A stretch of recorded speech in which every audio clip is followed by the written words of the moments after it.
नमस्कार विद्यार्थी मित्रांनो, माझं नाव समर्थ गोखरे आणि मी तुमच्या सर्वांचं स्वागत करत आहे आपल्या चॅनलवरती, ज्याचं नाव आहे रक्तात एमपीएससी.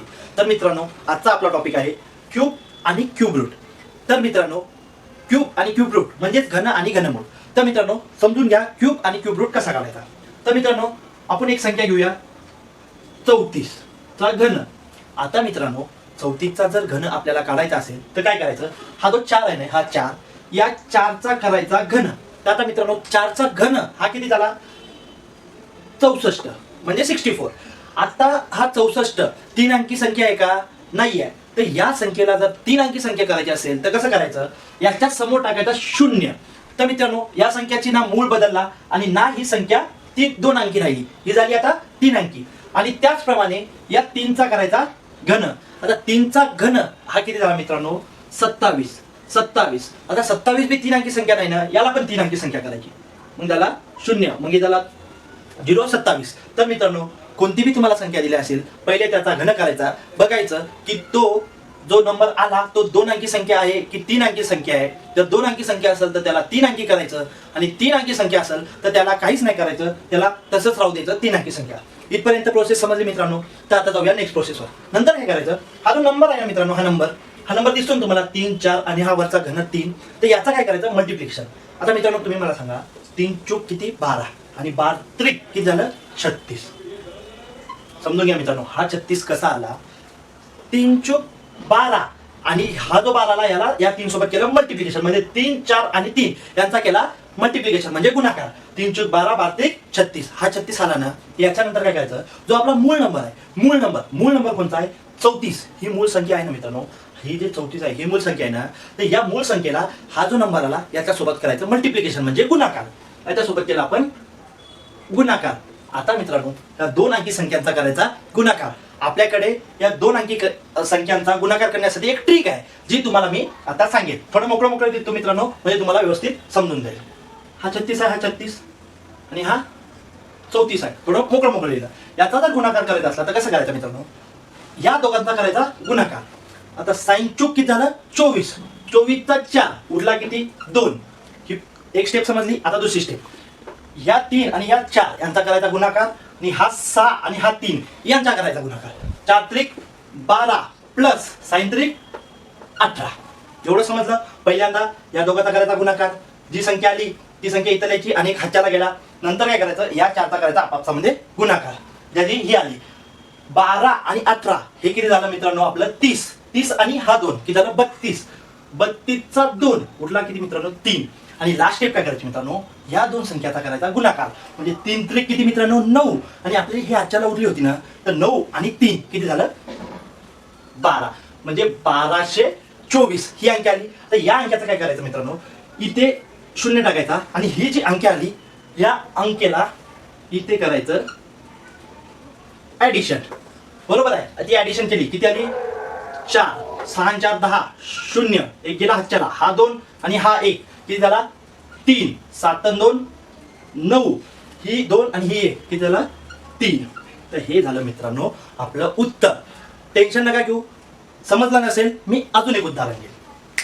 तर मित्रांनो, आपण 97 बरोबर आहे. आता या 97 चा करायचा आपल्याला घन. तर सर्वप्रथम काय करायचं मित्रांनो, हा जो 7 आहे, हा 7 याचा घ्यायचा घन.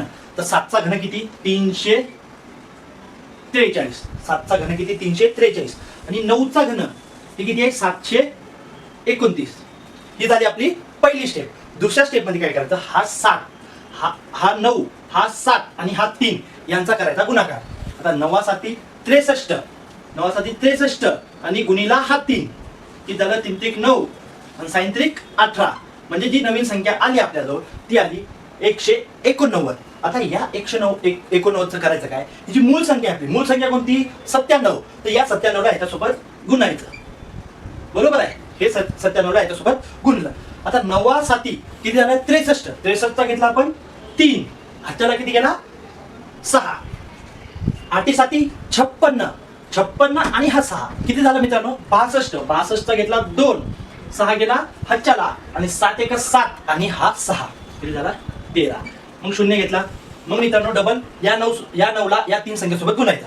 9 9 81 चा 1 8 गेला हातच्याला, 9 8 72, 72 हा 8 किती झाला 80, 80चा घेतला 0, 8 गेला हच्च्याला, 9 1 9 आणि हा 8 किती झालं 17, 17 झालं. तर याची करायची ऍडिशन केली तर किती आलं 3, मग इथे पण 3, इथे पण 3 आणि 7 आणि 1 8 आणि हा 1, तर हा झाला नंबर 1 8 3 3 3. तर मित्रांनो काय करायचं, हा जो अंक आहे याच्या सोबत करायची ऍडिशन. हा जो नंबर आला ना आपला याच्या सोबत करायची ऍडिशन. तर ती करताना सर्वप्रथम काय करायचं, इथून घ्यायचा 0, मग ही अंक संख्या द्यायची 3 3, त्यानंतर 3 8 आणि 1. आता या संख्येचा आपल्याला करायचं आहे ऍडिशन. म्हणजे ती कशी करायची, तर मित्रांनो हा 3 लिहायचा, बरोबर आहे, हा 3 लिहिला, 4 आणि 3 किती झालं 7, 3 आणि 3 किती झालं 6, 9 आणि 3 हे झालं 12, 12चा घेतला 2, एक गेली अच्छाला, हे 8 आणि हे 2 10, 10 आणि 1 11, 11चा 1 1 हच्चाला आणि 7 आणि 1 हा झाला 8, 8 आणि 1 9. तर मित्रांनो याचं उत्तर आलं हे आणि याचं उत्तर आलं हे. तुम्ही हे कॅल्क्युलेटर मध्ये करून बघू शकता. मित्रांनो तुम्हाला वाटत असेल की ही जी प्रोसेस आहे ही खूप लेंदी होत आहे, पण मित्रांनो ही प्रोसेस लेंदी नाही आहे.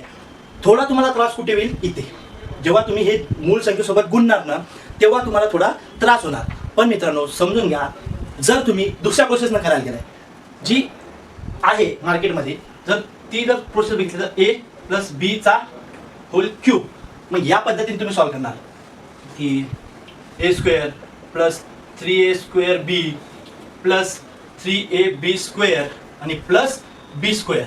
आता मित्रांनो तुम्ही जर ह्या पद्धतीने गेला तर ही प्रोसेस थोडी लेंदी होते, मग त्याच्यात कॅल्क्युलेशन खूप येतात आणि कॅल्क्युलेशन आल्या की मग ते तुम्हाला शिफ्टिंग वगैरे, तर ही थोडी लेंदी प्रोसेस जाते. पण ही प्रोसेस न करता तुम्ही जर ह्या प्रोसेसने गेला आणि तुम्हाला फक्त एकच करायचं आहे, ही प्रोसेस तुम्हाला समजली पाहिजे.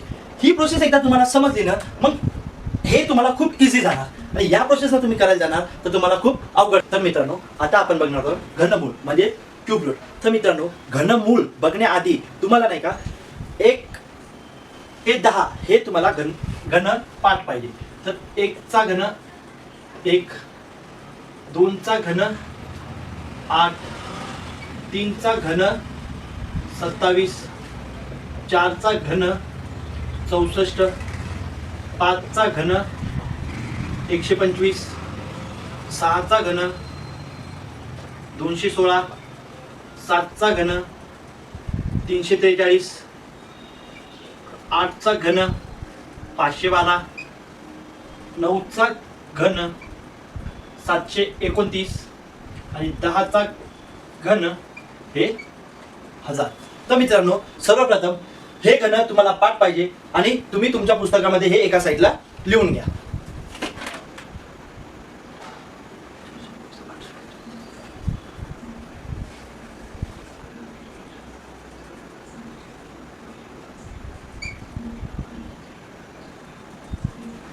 तर मित्रांनो सर्वप्रथम समजून घ्या, 1 चा घन हा 1 आहे, म्हणजे 1 या नंबरच्या घनाच्या युनिट प्लेस वरती 1 आहे.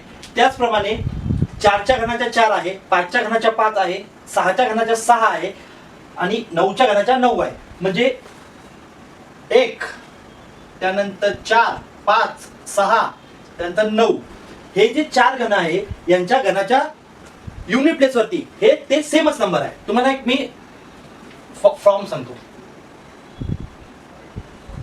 हा एक बॉक्स आहे, इथे मी लिहिणार नंबर आणि युनिट प्लेस. तर मित्रांनो 1 चा घन, 4 चा घन, त्यानंतर 5 चा घन, त्यानंतर 6 चा घन आणि 9 चा घन यांच्या घनाच्या युनिट प्लेस वरती तोच नंबर आहे, म्हणजे सेम. या संख्येच्या घनाच्या युनिट प्लेस वरती तोच नंबर आहे, म्हणजे 1 4 5 6 आणि 9 यांच्या घनाच्या नंबर वरती युनिट प्लेस नंबर वरती तोच नंबर आहे, म्हणजे सेम आहे. आणि फक्त 4 अंक हे आपापसामध्ये हे आहे. 2 च्या घनाच्या जागी 8 आहे, 8 च्या घनाच्या जागी 2 आहे, 3 च्या घनाच्या जागी 7 आहे आणि 7 च्या घनाच्या जागी 3 आहे. फक्त हे 4 नंबर उलटे पुलटे आहे. तर मित्रांनो पहिले समजून घ्या, 5 आहे या नंबरच्या युनिट प्लेसवर काय आहे ते 5 आहे. तर 5 कोणाच्या घनाच्या युनिट प्लेसवरती आहे? 5च्याच, म्हणजे सेम टू सेम. 5 हा संख्या कोणाच्या युनिट प्लेसवरती 5 आहे, तर त्या सेम. तर मित्रांनो, जो पण याचं उत्तर येईल त्या उत्तराच्या युनिट प्लेसवरती 5च येणार. समजलं? त्यानंतर आपण क्यूब रूट काढतोय. याच्यामुळे 1, 2 आणि 3 संख्या सोडून द्यायच्या. तुमच्या राईट साईडकडून 3 संख्या सोडून द्यायच्या. 3 संख्या सोडल्या त्यानंतर जी संख्या उरली, आता याच्यामध्ये आपली संख्या कोणती उरली? 4, 2 आणि 1. मित्रांनो, कोणत्या संख्येच्या घनाच्या आधी ही संख्या येणार? 1च्या नाही, 8च्या नाही, 27च्या नाही, 64 नाही, 125 नाही, 216 नाही, 343. बघा मित्रांनो, 343 आणि 512 या दोन नंबरच्या मधोमध म्हणजे मधामध्ये हा नंबर आहे. तर मित्रांनो, जी संख्या वरची आहे, वरची संख्या काय आहे? 343. तर या संख्येचा ही संख्या कोणाच्या घनाच्या आहे? तर 7. ते इथे घेऊन घ्यायचं 7. हे झालं तुमचं उत्तर. नसेल समजलं, अजून एक एक्झाम्पल घेऊ. तर मित्रांनो, एक नंबर घेऊया, 13,824. तर मित्रांनो, इथे मला सांगा युनिट प्लेसवरती कोणता नंबर आहे? 4 आहे. तर 4 कोणत्या नंबरच्या युनिट प्लेसवरती आहे? कोणत्या संख्येच्या घनाच्या युनिट प्लेस नंबरवरती आहे? 4. म्हणजे सेम टू सेम. तर इथे जो आपलं उत्तर येईल त्याचा युनिट प्लेस काय येईल? 4 आला. तर मित्रांनो, 3 संख्या सोडून द्यायचा. मी तुम्हाला काय सांगितलं? तुमच्या राईट साईडकडून 3 संख्या सोडायच्या. 1, 2, 3 या 3 संख्या सोडल्या. इथे टाकायची एक रेस. या 3 संख्या सोडला तर नंबर कोणता उरला? 13 हे कोणत्या दोन संख्येच्या घनाच्या मधामध्ये आहे? 8 आणि 27. 8 आणि 27 यांच्या मधोमध्ये येतो. तर 13 या संख्येच्या वरती कोणती संख्या आहे? 8 म्हणजे 2. तर याचं उत्तर येईल 24. तर मित्रांनो, अशा शॉर्ट ट्रिक्ससाठी आमच्या चॅनलला फॉलो करा आणि सबस्क्राईब करा. आणि व्हिडिओ आवडला असेल तर लाईक करा आणि नक्कीच तुमच्या मित्रांना शेअर करा.